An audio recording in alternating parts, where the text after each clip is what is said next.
My ex and my husband's ex cheated on us with each other. You've probably heard my story already since both my husband and my ex have posted about this, and I've seen a couple of videos about it. But I wanted to share my side of the story, even though it's not that different from my husband's. I want to keep as anonymous as I can, so I'm not going to use any names. My husband and I started dating because our exes cheated on us with each other. Some people may view my relationship with my husband as odd because I used to date his brother and he used to date my former best friend. My husband and I were in equally crappy situations. My boyfriend slept with my best friend and his girlfriend slept with his brother. My husband got a double slap in the face because he caught them in his bed. He called and to tell me what was going on, and our exes left us for each other. My husband and I dated for 5 years before getting married, whereas our exes barely lasted 6 months together. My ex kept trying to contact me, but I kept blocking him and ignoring him. He makes fake Instagram accounts to try to follow me and message me. My husband's ex just recently messaged us to apologize, and that's the only time we've heard anything from her since she stole my ex. My ex made a stink about not being invited to our wedding, and that led to my husband's parents not coming. His relationship with them was less than stellar as it is. I find it funny that my ex still continues to message me to try to get together, yet he still hasn't tried to contact my husband to apologize. The only time he contacted my husband was to try to get himself invited to our wedding. Anyway, like I said before, there's probably no point in sharing my side of the story since it's so similar to my husband's, but regardless, here it is. Now, we are at the present time. Tomorrow, I will turn 15 and oh my God, I'm shaking whilst writing this. Just a couple minutes before I decided to write this, I went to the attic to kill some time, and I found a box which said, "For Hope's 15th birthday." My name's Hope, so because it was only 2 hours before midnight, I decided to look through it. Only because I recognized my mother's handwriting, which made me miss her even more. Inside was a letter which wrote these things. "Dear Hope, you were always like my birth daughter to me.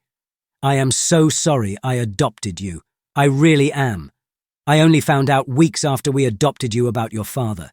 He wants to kill me. I hope that before you die, he will give you this box that I told him to give you, and so you can run away. He wants to kill you when you're 15, Hope. He told me he killed his mother when she turned 45, and his sister, which turned 35. He will kill me. I know he will. Whilst I'm writing you this letter, I am currently 24. Tomorrow is my birthday. Good luck, Hope. Run. Run." Those words made me to go my room and pack some cash, food, and clothes. I am currently at the bus stop. The next bus will be in 15 minutes. I can't stop looking at the time. It's 23:59. I am planning to go to my auntie's house to warn her to keep her son safe. Will my father kill him when he turns 5? My father is planning to kill me today. My mother had me when she was 17.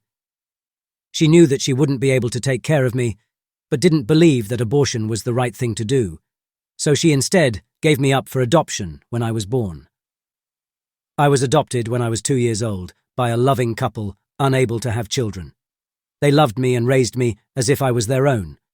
My mother was just 21 when I was adopted and just wanted to adopt a child because she always wanted to open a nursery, but first wanted to know how it is having a child of her own.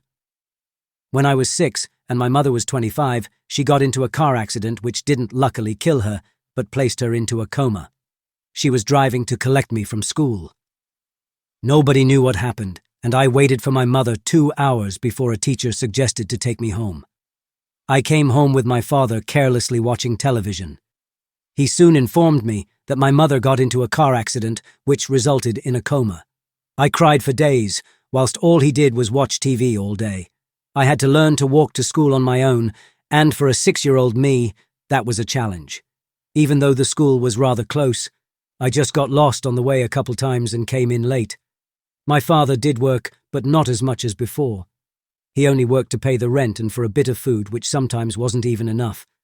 I had to convince him to pay Mum's hospital expenses. At 12, I started walking out dogs for extra cash. I didn't get much, but it was enough to buy myself something once in a while, which wasn't some essentials. I also cleaned up the whole house time to time. I commonly visited my mother. I tried to talk to her because I hoped that maybe, just maybe, she would hear me. At 13, I visited my auntie often. She had a son which was 1-year-old at that time, but had nobody to take care of him, which she worked, so I decided to help her over the summer holidays. I didn't want money, but she was too stubborn to not give me any.